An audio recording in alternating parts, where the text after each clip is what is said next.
Alors tant on a zoté la paix musicien na biso on a fait rigola na kotanga kombo na ye parce que makamu na ye eleki na réseaux sociaux mingi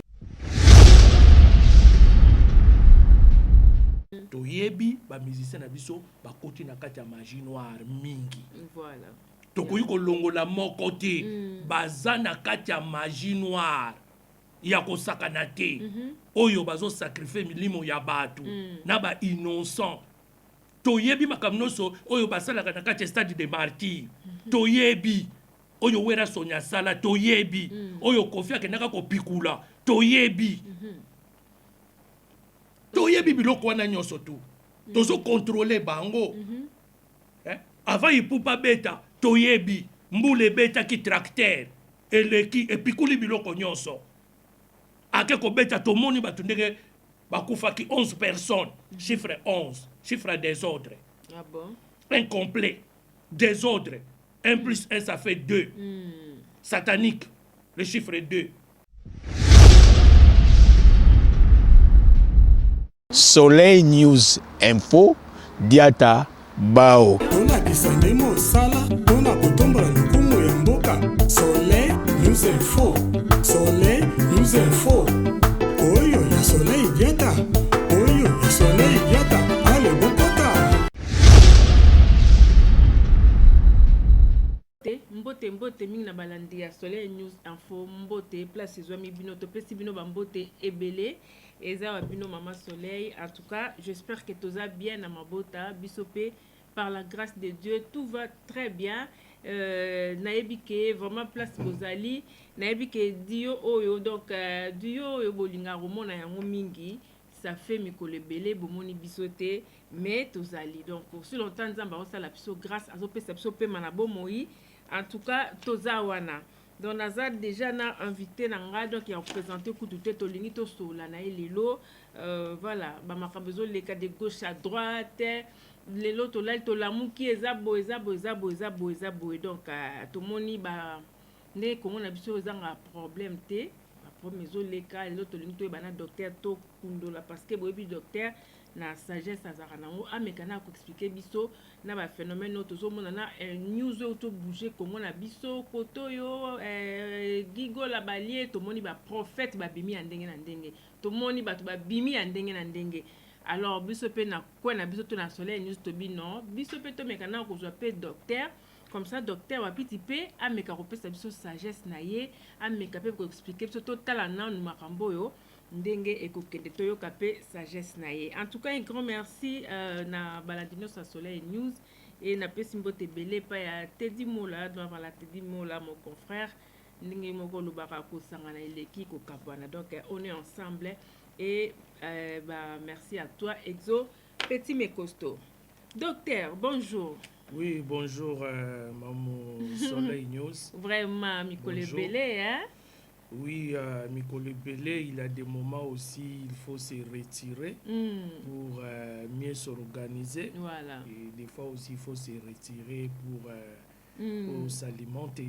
Oh là là, c'est retiré, oui, mais wanasko batuba o manqué yo, o manqué donc n'avait pas batuba zo mituna mais bon balinga er yo le kaka au complétera o peut-être o manquera mo muke o yaka nango yaka na ba sagesse na yo supposo ozo se retirer mingi ma bête docteur. Non, moni bon de nos jours bato mingi bazobima ba prophète bazobima ba évangéliste bazozela kaka ba news ba effet des sociétés ce qui fait des sociétés moko ebimi ye prédication na ye ezalaka basé sur les faits des sociétés mais ngai naza wana te pour chaque fois aller attendre ba fait ya société pour ngana sala ba prédication nanga moi j'enseigne la news christique moi naza prédicateur te ba mususu baza lokola na ba haine ya ba musicien moko boye prédication ezalaka kaka contre musicien wana alors mo tozunami tu na est-ce que na haine contre musicien wana ou quoi si vous êtes évangéliste ou si vous êtes homme de Dieu prêchez-nous la parole de Dieu expliquez-nous que dit la Bible? Qu'est-ce que Dieu nous dit? Expliquez-nous ces choses spirituelles. yango moni nalingaka te kokota mingi na bafait de société. Mais ça peut important, docteur, parce que au moni makambo ngo pe mo bambouteillage ngo peut to sala ta ba musicien ngo ou pas, et ça rappelle important peut-être parce que des fois ba musicien on peut batira ba tupe na banzela moko na ba erreur.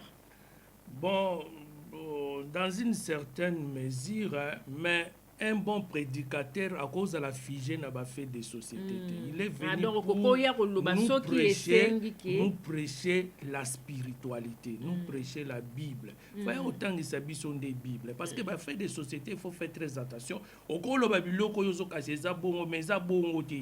comme le lorsque Mouta Koufi, il faut incriminer Batou. Comme le gars qui était le sorcier, qui a bouffé la personne, qui a sacrifié la personne. Est-ce que vous pouvez nous donner des preuves, voilà. Hein, des preuves tangibles que ce que vous êtes en train de dire, et ça il y a solo. Est-ce qu'on peut ça alors beaucoup de prédicateurs, moi je trouve que ce ne sont pas des prédicateurs, ce sont des gens animés de la jalousie, de la haine. C'est un peu ça, Mamou Solange Diata. Voilà, en tout cas, Eza Bongo Penandongo Lobby, docteur.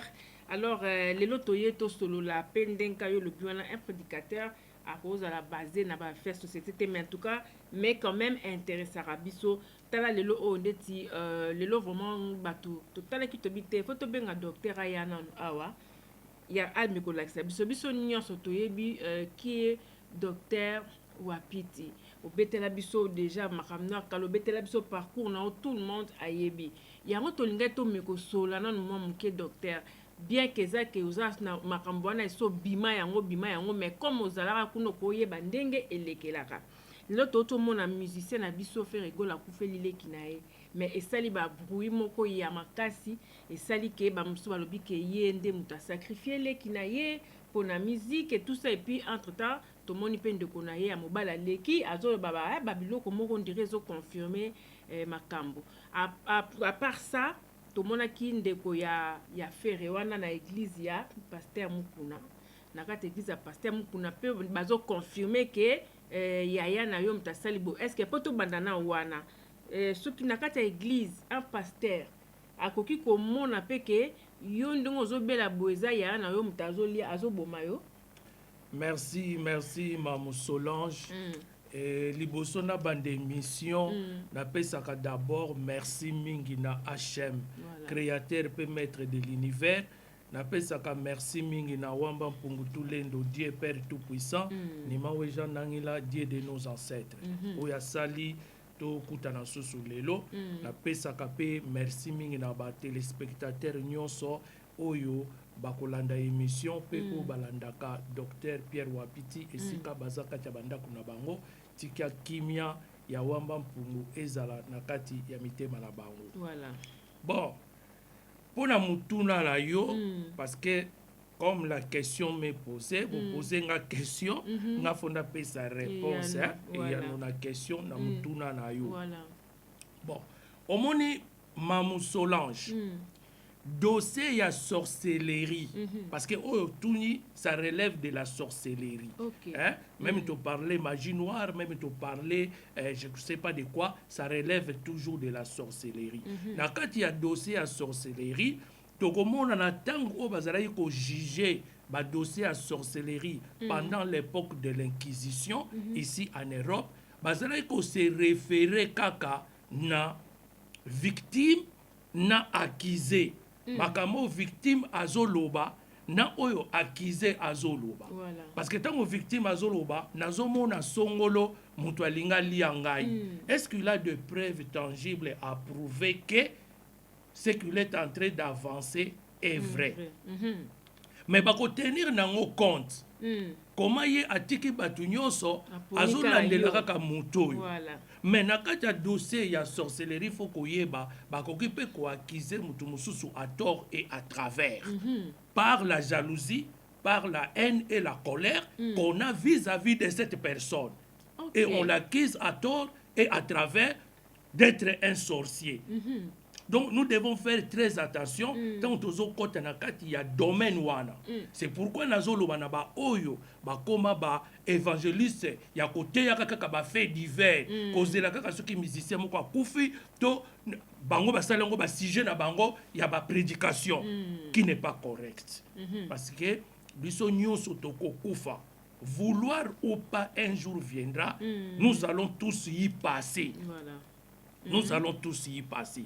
Mais, nakoye babake na mutu na kati l'église, c'est déjà la division. Tant yozolo bake, songolo mutazo sala boy.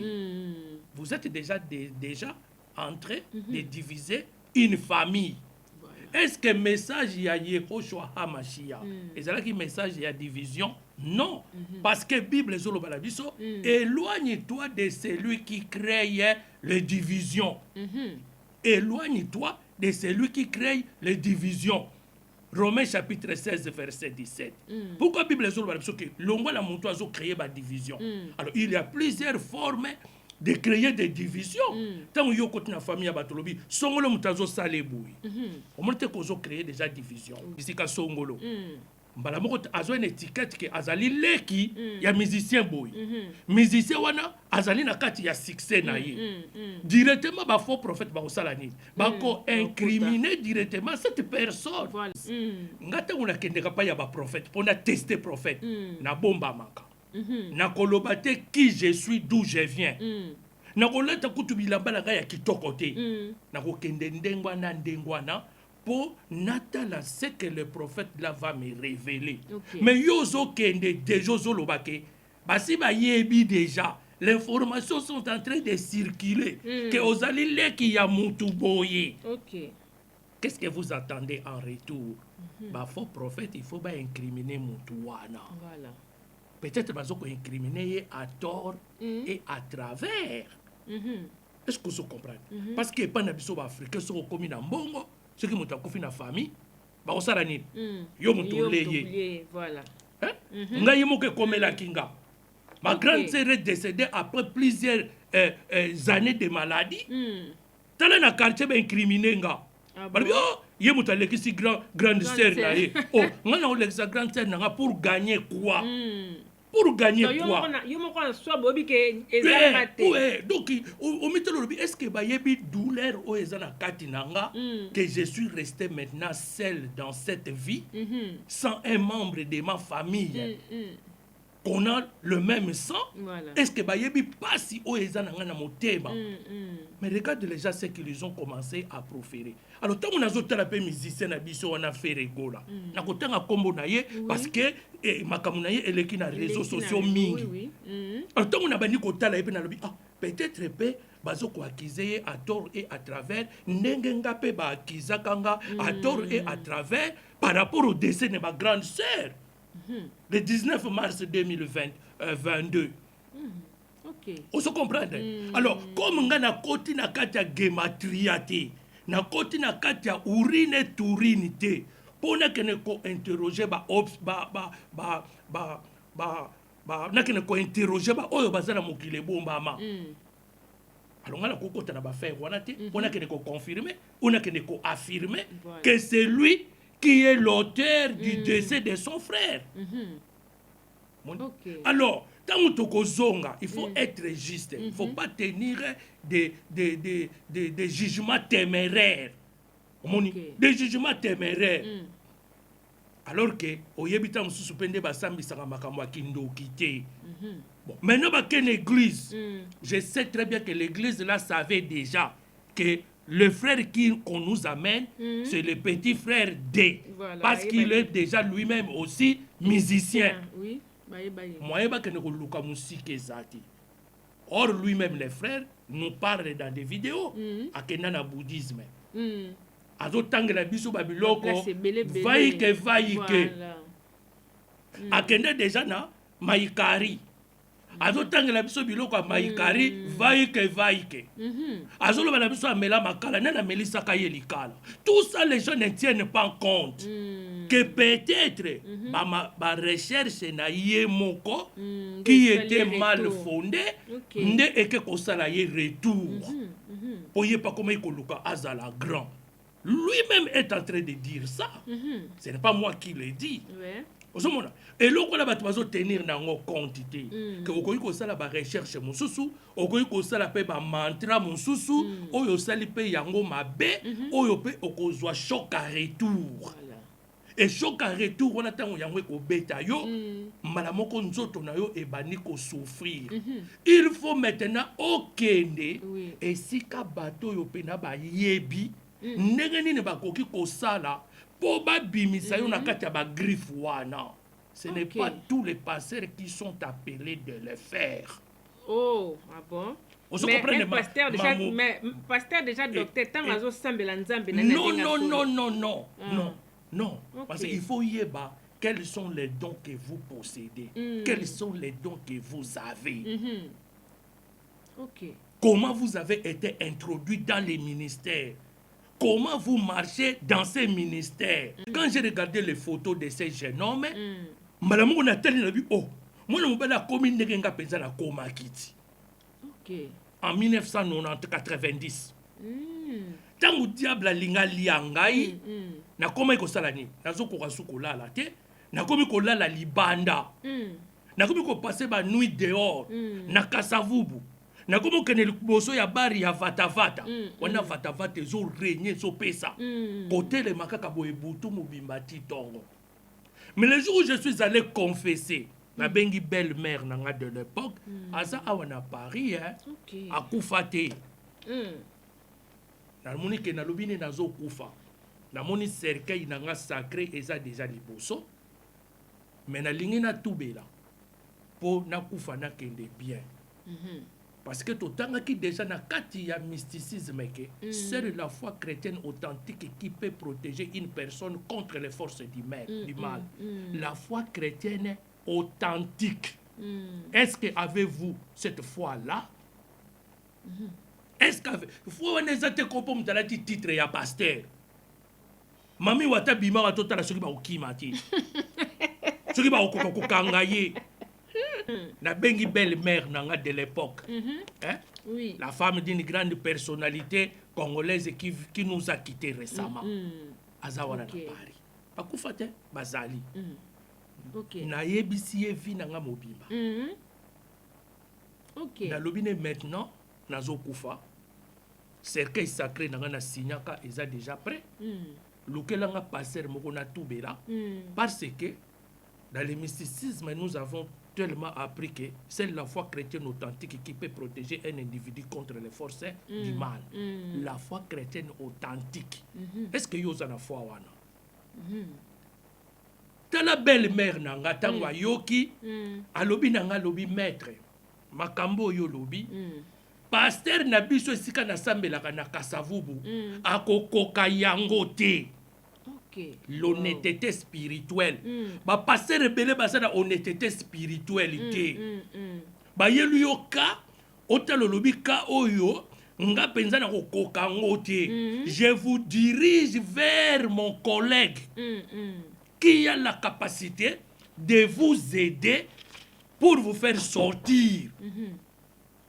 Nakati ya mutambu oyo mikotisaki. Mama nanga lobi na butu wana lobi pasteur nangai sika na sambelaka na Kasavubu akokoka makambo yo te. Na yebi pasteur oyo akokoka makambo yo. Oyo nga na yebisaki ye ki j'étais. Voilà. Ake nanga inde epai ya pasteur oyo yebaki apôtre Mata Makanda prospère na Jésus vainqueur. Azali wana kufate. Là, nous, journalistes, aller chercher la véracité de ce que nous racontons. Parce que des fois, les gens racontent de n'importe quoi. Histoire sans fondement, histoire sans référence, histoire sans témoignage des autres. Pas de vous-même, mais des autres. Voilà. Ndelo kwe biki sakangai. Nake na maboko ya mutoyo azalaki na ba capacité spirituelle. Ya ko arrachenga nakati ya mutambu wana nga na mikotisaki. Ça c'est la première des choses. La deuxième des choses, vous devez vraiment confesser ko bomba et l'autre côté. Il faut confesser makambu nyonso. Souvent bato bakonfesaka makambo nyonso te misusu azwi abombi peut-être mpona soni moko boye azwi abombi oyo soki bayoki te atranche atrie makambo ya koloba alors mpo moto wana bika ekomi mpasi moi j'avais tout vomi mpo nayebaki nazokende na kokufa. Alors maintenant l'église qui dit que les frères restent sauvés parce qu'ils viennent de tomber. Est-ce que bayebisi bino délivrance eza nde moto akoya? Est-ce que tango Yehoshua amashia Yesu akutanaki na Barthélemy akoyaki? Akoyaki te, mais Barthélemy azalaki sauvé. Tango akutanaki na cet enfant qui était aveugle, est-ce qu'akoyaki? Aucune part place moko te na Bible bazobake bakoyaki, mais babikisamaki.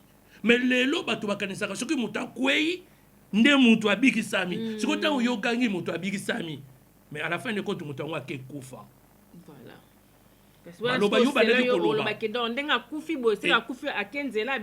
Donc c'est ça aussi le problème. Peut-être les frères étaient mal dirigés. Na tali mission atambulaka kende koto ya kende boya zonga boye, mais à la fin de compte il nous a quitté quand même. Ozomona. Donc bisika wana tambulaki. Est-ce que bazalaki na ba capacité ya ko arracher ye na kati ya mitambo wana? Kaka songolo mutalinga liaye. Mais qu'est-ce que vous avez fait pour empêcher cela?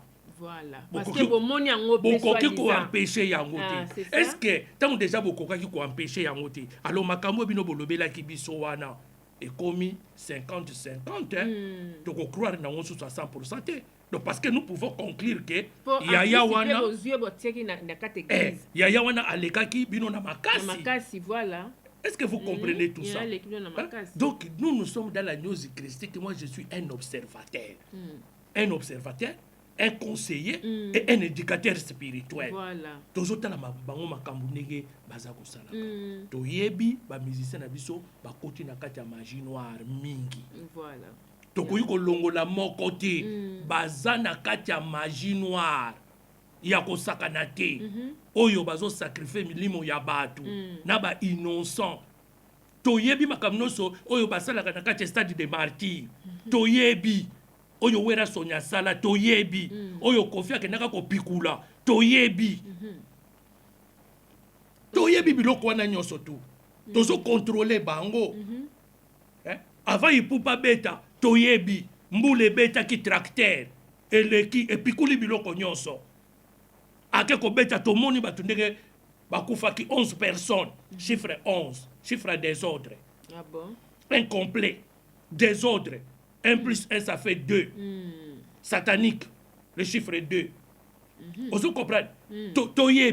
Toyebi pendenge pe oyo gola zolinga kene ko beta, tozo contrôler ye toyeba déjà ba préparatif na ye na ndenge ya butu eza ko sala mandenge nini. Ba ko ko kota na stade na butu. Po ba pika biloko. Toyebi o wera so na pikaki oyo kofia kenaka ko pikula. Pour formuler bato nzela. Toyebi ma sœur. Mais quand quelqu'un souffre comme ça, moi je ne peux pas incriminer une personne ce qui n'a pas de preuve tangible et commencer à faire les émissions. Mais kasi bato ba mona kadi chaka moko ndenge lobi ba musicien na biso obi que tout le monde baza na magie. Peut-être yango bazo mona directement que ezakara ye ngala koki ko confirmer te na koki pe ko affirmer te ponga na interroger ba oracle te ngala ko interroger ba oracle pour gagner quoi ce qui ne ba yepa na ngai ko consulter nga na consulter ba oracle et je pose des conditions ba remplir ngala ko interroger ba oracle na ko kende ko landa moweyi ti esika ba ke ko batindiki ye pona kende ko yeba komi kuna ndenge nini. Naya na ba preuve. On sait que ba ko changer na yote. Yo so changer tika makambo na okeko landa sumo wo ifuna na sendenge ni. Mais mamuna so se kabino trop. Non, se kabino trop. Yezo azalaki awana se, yezo azolo bela biso ba mystère caché ya ba mikile bombama. Na tango na balobaki na yezo eloko te. Yezo azotabla likolo mai bazolo bande eloko te. On se comprendre. Mais balobaki na balobi non, aux un esprit ya Belzéboul. C'est comme on nous dit aujourd'hui que aux satanique. ozali boye na boye sans avoir de preuves. Non, quand tu développes, ce qui ont développé, ma sens na yo spirituel est comme très élevé, tu peux pénétrer l'autre côté et aller connaître la vérité parce que là il n'y a que la vérité. Kuna lukuté zalarati. Kuna lukuté zalarati. Ce qui nga neti ba ya ki pa na consulter nga. Na na loba 1. Mutu asomba cercueil mutu boyete. Botika mutu boyete asomba cercueil. Botika mutu boyete asomba libulu bakotia ye. OK. Ah bon. Tolinga to yana cercueil na biso na dernière minute. Donc wana nyonso ekontaka. Ekontaka ma sœur. Ah bon. Mutu ya sombi cercueil, mutu ya sombi libulu. Oyo bakotia yo. Donc so aza mutu mabe, oyo ya sombe do wana akoutiliser. Ako captiver mulimo na yo. OK. Nayebi na ministère ya intérieur. Un ministre de l'intérieur de l'époque avait ses magies. Abana ko lekisa ba fille na kati ya cabinet na ye. OK. Aye ko lekisa fille moko oya kufaka ba kufaka accident ou crise cardiaque. L'air mona mwasi wana kufi azalaki pe na ba famille moko omoni ba o ba sa ba kota bolobo ba kota ba sakata wana bango pe bazalaka pe moi danger. Voilà. Bake koyeba ke mutu ale mwana na biso a mwasi eza patron na ye, ministre de l'intérieur. Wow. Alors qu'est-ce qu'ils ont fait? Cercueil bakoya na ngona ministère de l'intérieur ba refuser yango.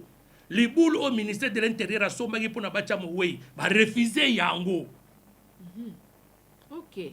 Bango ba donc pas un accès à mutu wana te. As un accès à mutu wana te. Ba ina cercueil na bango moko, ba ina libulu na bango moko, et ce qui fait que l'esprit de la personne décédée n'a pas été captivé. OK. Et ko beta ministre de l'intérieur choc à retour. Wow. Vous comprenez? Et ko beta choc à retour. Donc na makamone fubuza na batu ba yima mamulimo, tous les passés ne connaissent pas ça ma sœur. Mais si ko ba pasteur ba o lekaton me dit pourquoi docteur to moni ba pasteur ebele na mulanda ki prophète moko azoloba ke nié aza capable ya kokota tina morgue po a prier à la musa ndeko wana. Bilobela ya pamba. Peut-être zaka ndenge yo ko bike soko koti na kato landi kuna. Ngana ko kota na kati na ko la musa mo weite po ba pesinga ordonnance wana ti. Moni. Yo ko no la musa mo wei basi ba longoli ye ba tester ba longoli ye biloko no so kati ba mbomeye. Yala bibo pesa ngaka autorisation na kota kana kati. Bato akala tango bazalaki ko la musa bango, tango bazalaki ko la musa bango, bazalaki ko ambome bango te, bazalaki ko longola bango ba pareil na bango nyonso ya biloko na bango ya katite, bazalaki ndengwana, bazako bimba ndengwana. Wana eza nango ka ba bla bla bla lingia sala base na et tout ça, ba prophète bazela ka fait des sociétés po ba ya kolonga. Avant ba loba kate. Ce qui fait des sociétés bien ngam na zala kanganga na ye. Ce sont des bêtises. Ce sont des bêtises, ma sœur. Ce sont des bêtises. Il y a des moments où on se retourne un peu en arrière pour commencer à observer les autres. Seuls les ignorants qui peuvent écouter ce genre des émissions. Na haine contre les autres. Est-ce que ce jeune homme-là a la haine de mon pas ou comment? Parce qu'il parle toujours de mal de Déconfier Lomidé. Est-ce qu'il a la haine parce qu'il avait joué la musique là-bas qui n'avait pas marché ou comment? La haine à mon tout, la jalousie à mon tout. Moi, j'ai fait qu'enseigner pour éclairer les créatures de Dieu sans avoir la haine de qui que ce soit ou pourquoi que ce soit. Vous savez, donc, qu'est-ce que ça veut dire tout ça? Ah, j'ai dit non, c'est ça. Peut-être c'est la haine. Parce que quand on joue musique qu'on est simba quitté, tu y a les kakate. Moi, je ne peux pas concevoir la haine. Mais docteur, si vous avez nabo motoboye, so totali na logique alkam dengo lobi ke ba musicien wana ba sala ba makambo ya koboma siko soki au cas et que ça que peut-être yo muto ba ata musicien te. Na mutu ka batna so normal que yo boma ki mutu ana ke inenga kufi wana. Est-ce que bazala peut tranquille de batika la na vivant na bango batango? Mais oui, bazaka tranquille. Ah bon? bazaka tranquille parce que comme mon Ozolala message no pe bezolia no pe akolia na ye nyonso. pe azolala ne pe parce que comme mon message un sorcier vit na kati atmosphère ne ya sorcellerie paisiblement paisiblement parce que ayebi ke etangamaki nde wana esalamaki nde wana et tout mais retour ma sœur soki yo bongwani te okufi ndenge wana yeba ke na se ya mabele kuna makambo ezozela yo nde yango ozomona bamosusu bazoka emprisonné bango na kati ya bamai bakokanga mbisi boye elongi ya mutu tokoki kokende koidentifie mbisi wana nani babongolaki ye mbisi ndenge wana na se ya mai tokoki kokende koidentifie mutu wana osokopana azalaki mutu na mokili oyo asalaki telema makambo ya mabe mingi abongwanaki te etango azongisi molimo bazwi ye aza conscient na se ya mai ke akoma mbisi. Wow. Tu vois? Azali conscient. Kenga na salaki Solange Diata na salaka boye na mokili na bandaka boye suite ya makamu na salaka nde lelo ba emprisonna ngai na se ya mai. Na torture. Mais ça torture. Ezali torture. Yango moni to benga ka bango tolobi biloko ya mokili ekosa bino te bozu ya mokili ekosa bino te ezali éphémère ezali éternel te mais oyo ya l'autre côté ezali éternel boya bobongwana biloko ya mokili kotikala oyaka mutakala okozonga mutakala bandako ekotikala bavoiture ekotikala bilambe ekotikala mais kuna na se makambo yo salaka mutu ekolanda yo kuna na se devant les 24 vieillards.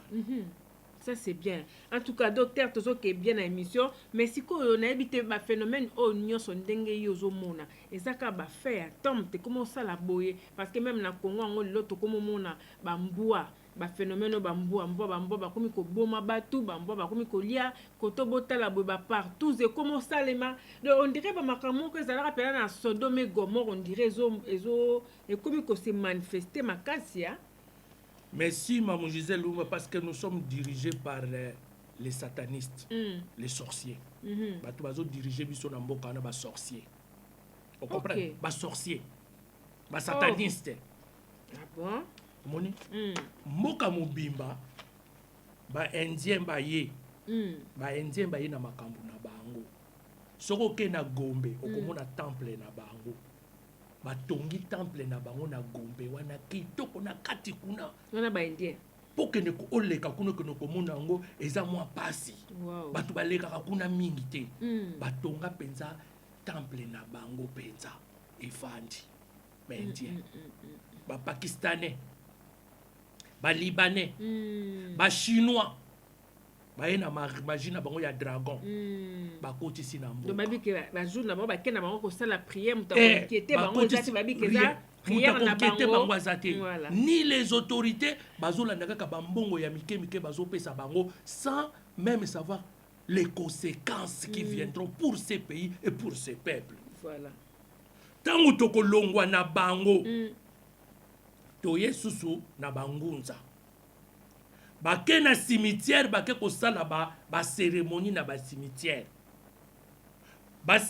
bafongoli yango sans suivre le processus pour ouvrir un cimetière et commencer à enterrer les gens. Ba cimetière wana no se vandi polele. Les gens qui sont là-bas de l'autre côté, oh bazong sa milimo de l'autre côté, beaucoup na pesa mokili mususu bango ba vivaka. Qui retournent vers nous sans autorisation de sortir. Oh, nandeni. Bazo bima kaka ndenge wana soko ke na nécropole. Na midi bakotaka na cimetière te po bakunda batu tango biso to kolaka to yebi yango na kataka makama spiritualité c'est comme ça. Soki midi ebeti bakangi ba enterrement. Bakozela 13h ba reprendre ba enterrement. Pourquoi bakokanga enterrement na midi? Pour laisser les gens qui sont allés de l'autre côté balia baba bapema basala makambo ko ko déranger bango te. Ouh là là. Ah bon? Tango baba ne ko fungula cimetière à 100 mètres 200 mètres cimetière ezala ils vont d'abord enterrer un enfant ou à moins de 12 ans, une fillette de moins de 12 ans. Yende bakokunda ye moto aliboso baconfie ye responsabilité ya cimetière wana nyonso ye moto akozala na bafungula wana ya cimetière ya kopermettre bino kokota ya kopermettre mpe baoyo baza kuna kobima. Pourquoi moins de 12 ans po azali ange asali lisumu moko te azali vierge asali likambo ya mabiti ye nde bakokitisa ye na mabele moto ya liboso après avoir fait plusieurs cérémoniels nsima nango babandi kokunda bato. Alors soki bino bolingi bokota na kati ya cimetière bokosenga d'abord permission ye moto aza gardienne.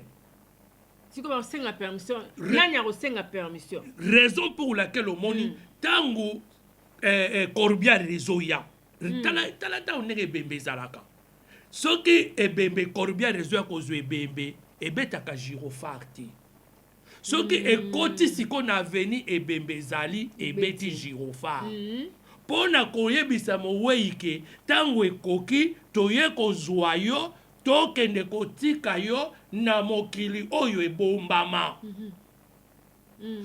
Tout au long de la route qui mena vers le cimetière, Corbière beta toujours gyrophare.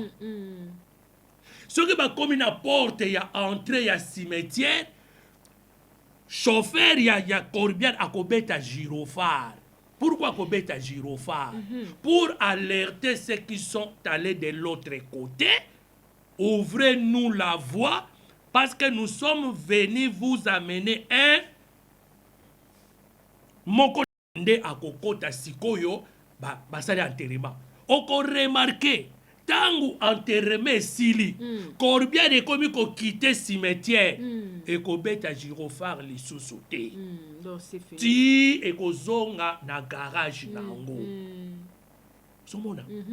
Même bateau ya mystique avant bakota na cimetière ceux qui bakomi na porte ils doivent faire certaines choses demandant la permission d'entrer, offrant même des sacrifices. nayebisaka bino na émission mosusu ke nazo travailler match à vita imana nga nazalaki côté ya imana toke na cimetière ya kitambo toke sala masolo kuna tango tokomaki kuna na bosanaka kotika ba sacrifice ekutaka nga cher. J'ai failli mourir. Non, c'est un sacrifice ya batu te. Par exemple bitabe Elise mi bitabe balingaka bitabe mingi.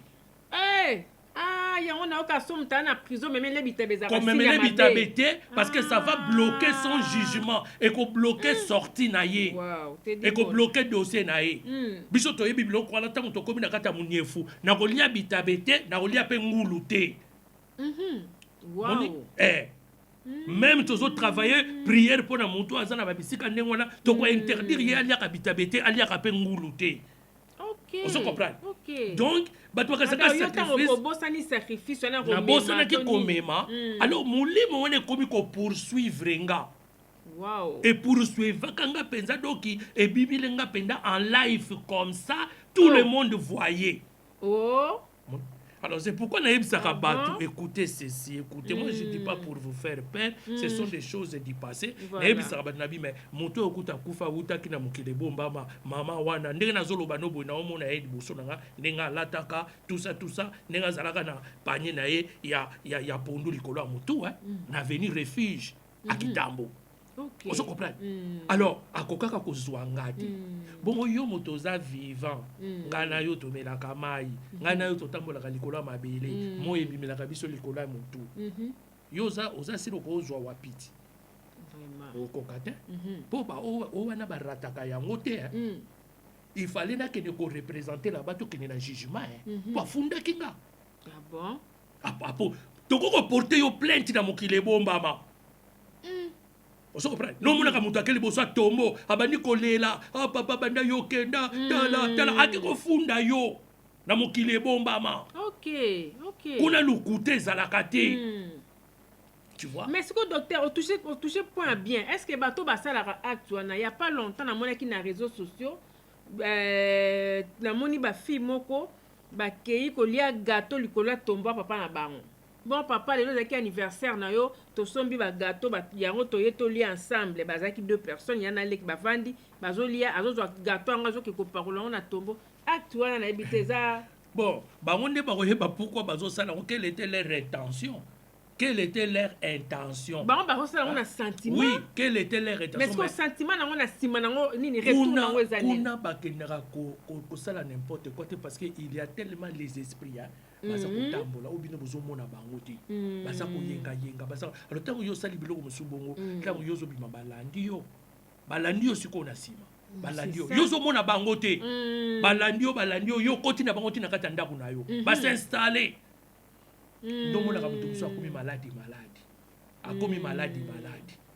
maladi azokomprendre te mosusu omona makambo ezosimba susu te asala bo ezosimba susu te azongisa bo ezosimba susu te apesa bo ezosimba susu te mosusu omona kende boye azonga balongoli ye mosala bamalere ebandi omona kebi odepi kaka nakendaka na cimetière boye na boye nde boye na boye parce que yo okendeki na monde moko ezoyeba te eza monde mobimba yo okesa baaventure kuna il faut kotuna bampaka ntango yo longo losala likambo na bamonde wana fo tuna bampaka baguide yo comment le faire quand le faire, pourquoi le faire et à quelle heure le faire.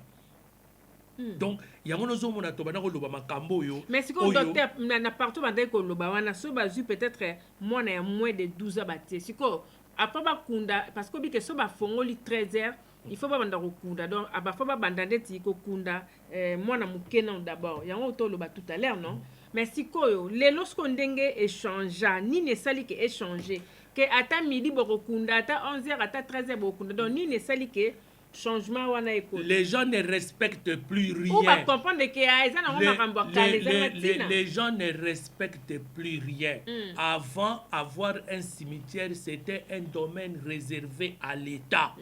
Et aujourd'hui un individu qui vient qui achète un terrain de plusieurs hectares qui consacre ce terrain là pour commencer à enterrer les gens et en tirer bénéfice.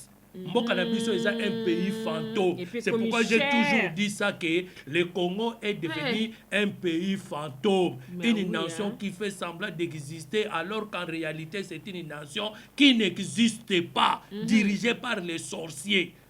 Alors, tant que bato na bake, okomona okena 12h kuna mutu azate. Batu no so babimi. Babimi bake wapi? Babimi ba ina kata capitale. Yango zomona na lobaka na lobi problème na biso ya Congo eza Kinshasa. Soki Kinshasa kangulami Congo mobimba eko kangulama. Parce que Kinshasa c'est le siège des institutions. Mais le siège des institutions est devenu un dépotoir, est devenu un lieu aride des esprits ténébreux, où ils se battent jour et nuit. Et leurs combats qui sont au niveau astral, ces combats-là se répercutent maintenant au niveau terrestre. Bana bakomi ko kata na ba machette parce que l'esprit wana ya galusha, il faut ba mela makila pour na ba se ressourcer. Ce comme milimo wana les esprits incarnés, bakomi ko kota tina kata ba nyama. Bakomi kokota tina kati ya bamboa bakomi sauvage or que le chien n'a rien à voir avec tout ça. Ce que le chien est en train de manifester, c'est un esprit incarné qui a pris possession de son corps. OK. Mboazo localisé pendant ce sexe ezali. C'est ça le problème c'est. Yango moni mboka wana ezali soki pendant au monaka oyeboma misoko ke na mboka wana.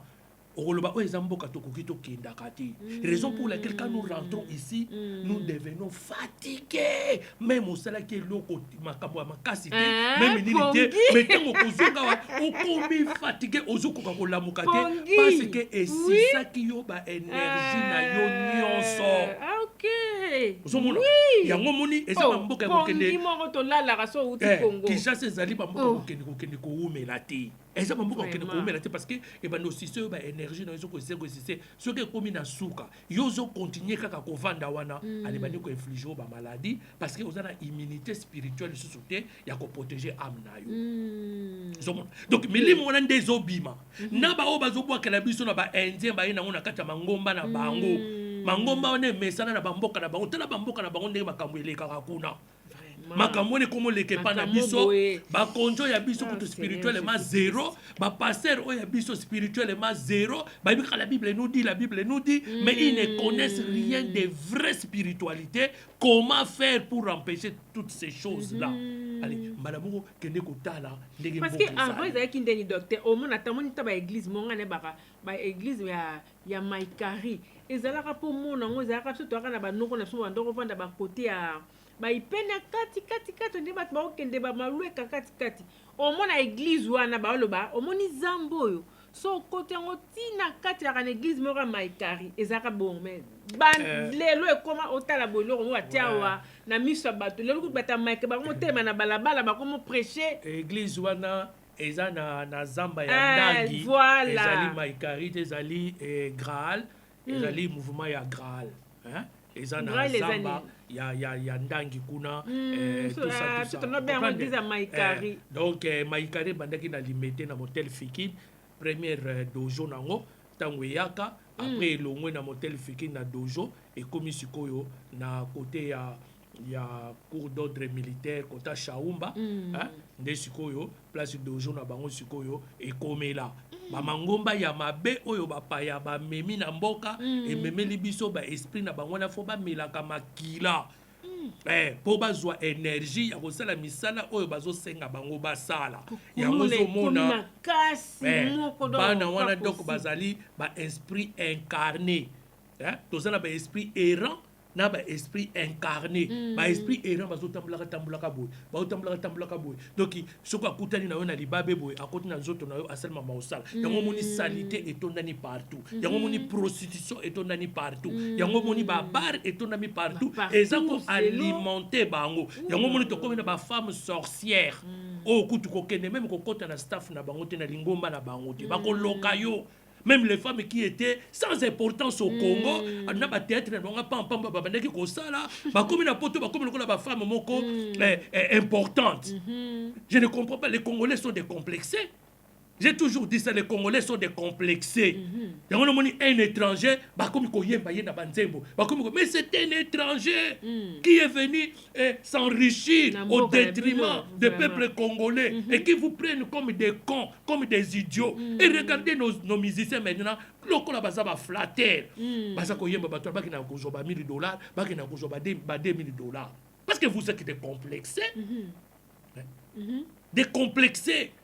Bana basuna na Kinshasa bazalaki sans importance na ba théâtre de la rue na bango qui jouait bayena poto bakomi lokola bato moka bayena poto ya 20h bayena poto ya 20h tala makamo mabeba utaki na ngokuna bayena kindoki ma sœur j'ai toujours dit que les kamona ya regroupement familial et même les biso bandoke belé na poto biso to vendaka awa ba 85 86 87 makamo ne zalaka te tala kaka tango ba funguli makamo régularisation ba pese batu mikanda batu bakoko ke na Afrique pamba bakomo meme na biso basi wana awa bakomo meme na biso ba mama na bango awa bakomo meme na biso bana batika kuna bayena kindoki bakomi ko pesa ngona bana na biso na basi na biso. Tu vois, les gens qui étaient sans importance qu'on ne pouvait même pas approcher pour un jour azu grâce à Yena Poto a combien important a combien craqué neti Mamounanga Solange Diata. Mais non, moi je me réfère des temps passés. Quand vous étiez à Kinshasa, vous jouez le théâtre, vous étiez sans importance. Moi, docteur Wapiti, je ne pouvais même pas t'approcher.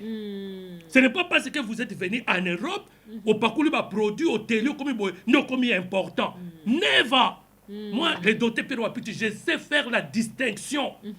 Je sais faire la distinction. En 20 ans. Et demain et après demain j'aurai 60 ans. J'ai fait combien d'années ici? Combien d'années ma sœur? Bayena kindoki, bakomi ko tsana kata ba foyer na biso, bakomi ko loka basi na biso, bakomi ko contaminer na bana na biso na sorcellerie. Au côté la to ya bana il y a pas autiste et comme une poto très élevé. Alors qu'à Kinshasa, avec leur souffrance, les femmes, les jeunes filles enfantent leurs bébés correctement, normalement, avec des conditions déplorables. Voilà. Mais moi, ici, kene kotanga bana ba autiste. Kene kotanga bana ya ba autiste.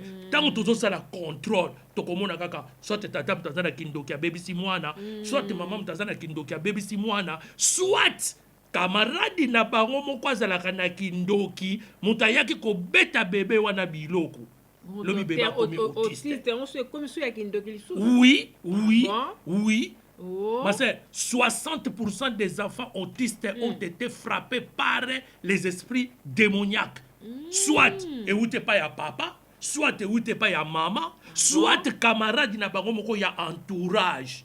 Eh ben, parce que biso na bokoko mamunanga Solange tango moi ça zalaki nazemi akotambola bisika nyonso te akotambola na ba air tardif te ce qui moi ça wuti kobota bakopesa bébé na mutu nyonso te voilà. Tokomi na poto famille ezate camarade yo tikiliye bébé yo ke ko sukulo tikiliye bébé makamozo sala na bébé na yo yebi mutu na télévision biso to mona na biso mutu pe mona to yebi yo te mais to mona je dis les choses que je peux na yebi parce que je suis consulté à tout moment par des familles qui ont les enfants autistes et j'ai vu une femme autiste qui a fait ses trois enfants autistes, la femme sorcière ici en Europe. Et qui accepta pour nga sona kangi yo ndoki okondima mamu nanga Solange nga soki na lobi mama la mna za ndoki na oyebisa yo yebisa mama na bino nga mutu na yebisi yo aza ndoki nga nde nakobomba te nga wapiti mutu na yebisi po na yebi soka ça les faux pas na yebi ndenge na contrecarrer parce que ndoki aza eloko oui pas na pe pas bakende ni preuve ni nozana donc na soki preuve ça là ya soki preuve ça là ya Monsieur n'a pas dit que aussi la maman n'a pas de capacité, maman n'a pas de sorcellerie, papa n'a pas de sorcellerie, basangi saki bangomi balé, papa n'a pas de lokola qui ko attaquer yo, azui fimbo, akufi calamité maman n'a pas de kolanda. Pour les gens qui ne connaissent pas retourner yi, tala makabubo sala, bazela kabino awa. Yé pas ko bazala ki nga moko te. Moi si nanga yipe, zonga kena ko zo moi si na yo pa yawa, poto kata makambo yo, bango baleka. Et si ano ego sila te tokomi décembre au docteur alobaki ane ko sirte mobile na lobi tozana no le décembre na no silite le 21 babengi bango babengi bango ndokaza eloko pamba ngale sabango tibadi avec moi na ko bimiso kindoki wana en public après je vais demander aux gens makamo ya bimisi en public ezanini yo ka singana sala ke mission na batu nyonso vraiment batu mususu ba sala biso be mission sont des sorciers d'ailleurs moi ils ont peur de moi. Mais vous avez peur, pourquoi? Vous avez, oui, ma sœur, je vous dis ça, je vous dis. Ah bon? Mon frère pasteur Jacques Dirabanza a dénoncé les autres, non? Ce frère Wapiti, docteur Pito, on sait les missions pas. Ce sont des sorciers, on sait lire. Mamunanga Solange, si vous avez une photo na TV na otala, je sais lire que vous êtes un sorcier. Je sais lire ça sur votre visage. Wow. Parce que le visage, c'est le miroir de notre cœur. Moi, je sais lire ça. Et ça, je journaliste à Paris. Quand on a d'autres là, on a une hypocrisie. On n'a pas au Luka comme député. Nasi na tanga on est longi na ye. Il pas au Luka comme député. Azawana na Paris. Bon. Mais au Luka comme député, Mazan dokité. Aza hypocrite. Un agent double.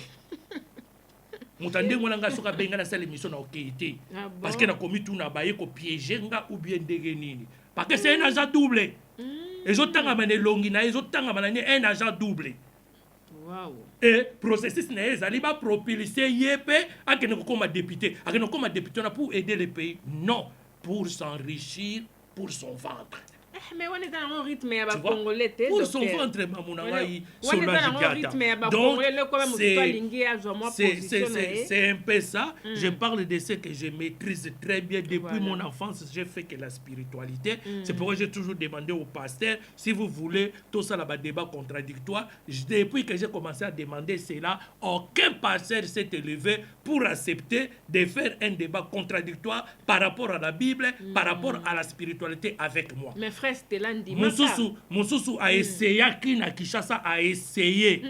Et 2 heures avant l'émission, il a décliné l'offre. Mais pourquoi décliner? Il a l'accès aux a tinouté. Il a l'accès noir sur blanc aux ali tinouté. Mais je suis là.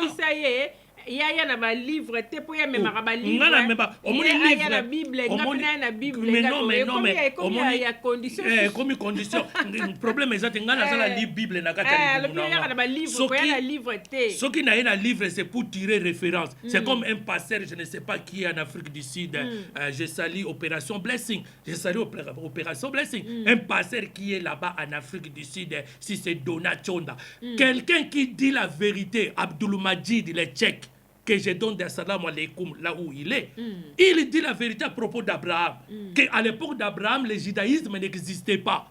Ce qui est vrai. Parce que Abraham, père spirituel, qui marchait 20 ans, qui résidait à Jérusalem. C'est pourquoi on dit que Abraham est allé voir Melchisedec où il avait donné les offrandes du butin de la guerre. Parce qu'Abraham était militaire. Osomona ake kopesa ye bite na ye o azwaki na guerre ake kopesa na machi 20 ans moni ake kopesa ye yango o azalaki père spirituel na bango nyonso na basara le judaïsme n'existait pas encore. Maintenant, le Tchèque Abdul Majid qui dit ça, il dit vrai. Ce qu'il est tenté de dire est vrai. À l'époque d'Abraham, le judaïsme n'existait pas. Parce que le judaïsme vient d'un des fils d'Abraham, Juda. Il y a un judaïsme, il y a un qui est juif. Être juif, c'est être dans la lignée de Juda. Tous les enfants d'Abraham ne sont pas des juifs. Et c'est le cas de Congo. Congo nyonso, bazali na famille ya Simon Kimbangu te. Bisingombe nyonso, bazali na Louvila ya Simon Kimbangu te. Simon Kimbangu bazali na Louvila na ye, oyo ba descendant ya Louvila wana bazali, bakoki ko se réclamer. Mais tala pasteur wana, azoloba lokola Monseigneur Mosengo, na yebite soka kenda na séminaire, oh non, yo soki boye kozala susu na Opération Blessing te. Nabi oh toke na Jean chapitre 16 verset 2 bakobengana bino na ba synagogue bakobengana bino na ba temple ozomona mais ça vous êtes quel pasteur Abdul Majid dit des choses vraies. Quand quelqu'un dit des choses vraies, moi j'accepte ça. Ce n'est pas que j'ai nié le Christ. Non. Il dit l'histoire. Alors na lobi ko tata wana asenganga débat to salanga na ye batu ba ya ba fandi to bimisa Bible to salanga na ye débat total qui dit vrai. Quand je dis la Bible n'était pas tombée du ciel, la Bible a été rédigée. A été rédigée. Comment la Bible d'ailleurs, avant la Bible ne possédait pas de chapitres et de versets. C'est en 1227 en France que la Bible, verset, chapitre pour se retrouver facilement. Mais avant, il n'y en avait pas. Mais regardez un pasteur, un ignorant qui est assis là-bas en Afrique du Sud, qui dit Docteur Wapiti, ce qui est une opération Blessing. Opération Blessing, c'est à vous.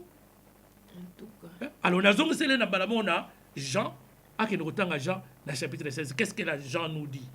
L'évangile selon Jean. Et je le badabisoni. Bagobenganabiso naba synagogue, bagobenganabiso naba temple, nous serons scandalisés à cause il y a Christ. Voilà, en tout cas, voilà, merci beaucoup. Merci donc, les ébélés. ngana boya ka débattre mamuna ngai bengelanga bango baya ya kofinga la tête débat contradictoire par rapport à la Bible et à la spiritualité. Omoni ce que balobi na livre té na oya pe na livre té net o ngana ye nango awa parce que je voulais démontrer na passé dans l'Afrique du Sud wana Donat Chonda que ce qu'il a dit là selon le livre de Genèse chapitre 3 que Dieu demande à Adam qui es-tu, où es-tu? Lui n'a pas compris le vrai sens de cette question. Parce que Bazo peut interpréter la Bible d'une manière littéraire, d'une manière obéfique, sans entrer dans la quatrième interprétation qui est le yesod, qui est mystique, ésotérique et aussi spirituel, métaphysique. Parce que la première interprétation, on a battu Abraham, où es-tu? Je dis, mais pasteur, vous n'avez pas bien saisi pourquoi Dieu demande à Abraham, à Adam, où es-tu? Genèse chapitre 3. Alors que Dieu... Tu vois, donc Nathalie Boeti na seki ba munangai Solange Diata ngana sana Bible na kata libumu baya to sala débat contradictoire ya kofinga na te tokoyeba qui est qui tokoyeba qui connaît qui ne connaît pas ngaso koyebi na ondima yo na kodima na bi non c'est que le frère est dit comme ça baya. Voilà, ça c'est bien message yango wana est passé donc au nyo salingi débat aya benga biso ba numéro na biso yango wana to aza na besoin de débat na docteur ya boyaka te boyoki ye moko alobi boya. Voilà, tokomi na suka docteur nanga tokomi na suka vraiment nayebi ke bato balandaka biso balandaka yo naza na 2 personnes naye batunaki yo en tout cas nayebi ke so bamoni yo bolelo baosepela donc il y a pas longtemps en fait je crois 5 jours kaka atuni ndeni docteur moko aza na mboka moko te ya bacode de comment on dit je crois Brain les comptes voilà atotuna oyo il y a pas longtemps nalinga mingi docteur donc docteur so azoloba nalinga olanda ye mingi po ezaka na basagesse mona sepelaka nango donc docteur yeyo mission oyo boconsommer nde boconsommer et puis nzamba osala biso grâce batape ezokoma bien docteur donc faut tozonga vraiment na terrain mpona kosunga kaka libota na nzambe mwa liloba suka so oza nango na bambote po toclôturer. Merci Maman Solange Diata, merci Matondo. Voilà. Merci Matondo.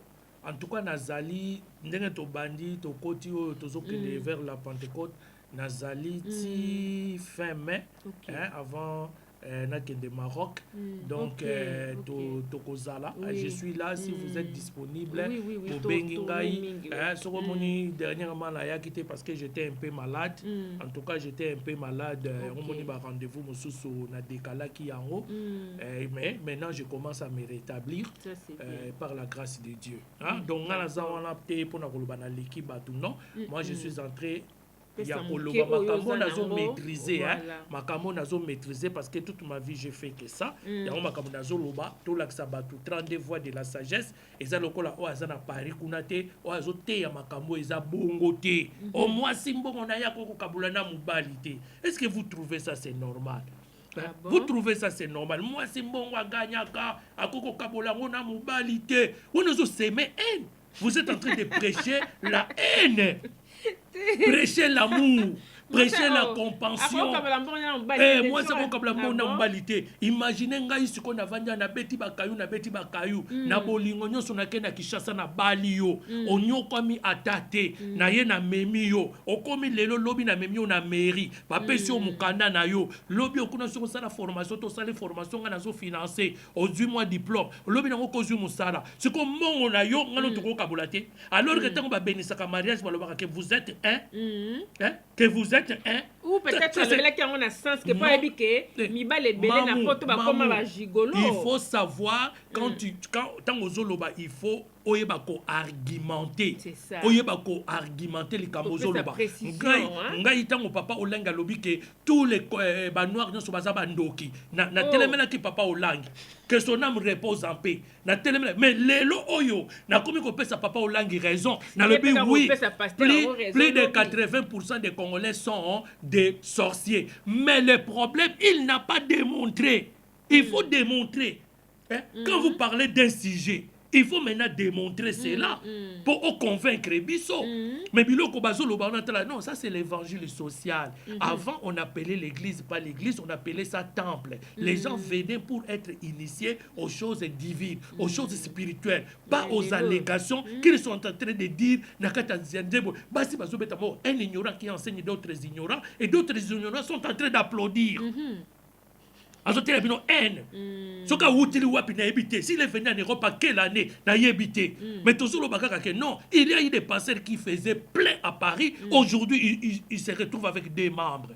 Et si on voit aussi les membres qui sont dans cette église là, bango no so ba wuta na ba église mususu. Akola exception oh il a gagné l'évangile na ye, oh il pena gagné ba ki ba païen a gagné bango, a bâti bango, ba komi ba disciple. Rien. On a peu comme jalousie. Non, ils sont jaloux, ma sœur. Moi je ne peux. Non, moi je ne peux. Bon moi quand tu la vie non la place na ye. Maman Solange. Écoutez ne pe no mona nga boye nga wapiti. Nga na cause de la jalousie na mutunga za un homme comblé. Moi je suis un homme comblé. Je dois mikanda na mboko batu bazanga na mikanda te. J'étais le premier à avoir des papiers. na ba camarades na nga nyonso. En quelle année? Nazaka les premiers à la solennité belge par rapport à ba camarades na nga nyonso. En quelle année? Nabima saper na mboka oyo. En quelle année? Na telemela ba grand musicien na mboka oyo. En quelle année? Vraiment. Bon, c'est quoi yebisanga? Ngana ko jalouser mutu ponani. Le nom de docteur Pierre Wapite connu partout dans le monde. Si je meurs aujourd'hui, tout le monde saura que docteur Pierre Wapite. Église nanga ezali ici na Soleil News. Église nanga yango. Église nanga yango. Quand je donne la parole, bah yo on a 1000 personnes. Je suis content. Mais quand je vais prêcher dans une église de 25, 30 personnes, 100 personnes, le message est enfermé entre ces 100 personnes. Alors entre l'église et avoir les réseaux sociaux. Qu'est-ce qui est le plus important? C'est les réseaux sociaux. Oui. C'est les réseaux sociaux. Bato Rolandanga na Japon, Rolandanga na Hong Kong. En Venezuela. Est-ce que c'est au mais l'église doit enseigner la spiritualité, la véritable spiritualité. Quand les gens auront l'amour, moi c'est ce que je bolingoana, mobile azu bolingoana, qui vient de Dieu, bakosala na mabeti, selon 1 Corinthiens chapitre 13. Osomona bako yilingana bosana biloko nanga eza ya yo biloko na yo pe eza ya nga osomona c'est ya batu bolingo mais côté ya batu mbongo ko kabule no quel mbongo que vous parlez quel mbongo mbongo des cailloux ou mbongo des enfants quel mbongo mbongo des cailloux c'est combien 1300 € par mois. Bon, des enfants, c'est combien? Est-ce que ça enrichit les gens? Non, ça c'est mauvais. Ça c'est mauvais. Ça c'est mauvais. Un vrai homme qui se respecte doit prendre soin de sa femme, de ses enfants. Doit protéger sa femme et ses enfants. Exactement. Mais Bajar Yamiba Lobiso Wapiti tout ça. Ce que moni moi si nangai ou bien jour beaucoup mon aé ce qu'azali ce qu'akoya c'est que non Wapiti c'est prendre soin de moi. Depuis toujours. Depuis toujours, n'a jamais poussé moi si dans la prostitution, n'a jamais poussé mon amano la ndambongo ya banambongo abana ngwe zaka combien? Et ça combien? Donc bon senti que tu as basé belé en lobela. Alors c'est pourquoi dans lobaki dans cette émission quelle femme a épousé, quelle femme qu'on doit épouser dans ce 21e siècle. Peut-être fait OK non bongo docteur. Quelle femme qu'on doit épouser dans ce 20e siècle, 21e siècle. Voilà. En tout cas, la pesibino mbote bolimbisa ce que tu vas dire tika wama pour tous les nodiers père tout puissant ni mawe zandang la de nos ancêtres abattre la bino bisika bozali j'ai été malade mais par la grâce de Dieu et je commence à me guérir alors je serai auprès de vous pour vous donner ce que je maîtrise bien. Ça c'est bien. En tout cas, voilà, merci beaucoup docteur, merci beaucoup na bino bande konyo so bozuite en Kolanda. Bo s'abonner donc docteur Boluka qui yeyo donc voilà beaucoup yo kapso mingi bo benga biso numéro de téléphone yango wana o nyoso azana besoin à l'écart ou azana besoin pour l'écart à ça la débat na docteur Azawana et voilà mbote mingi na ba mama la joie mbote mingi na bino surtout donc place bozali toza sou na temps mingi te moyena tanga ba kombo mingi ya te donc voilà un grand merci à toi Teddy Mola TV, merci beaucoup à toi, Zaki Bongo, derrière notre caméra. Donc voilà, c'était mon confrère de tous les temps, Teddy Mola TV. Merci beaucoup et Tokutani na élément Moussou. Au revoir, bye bye.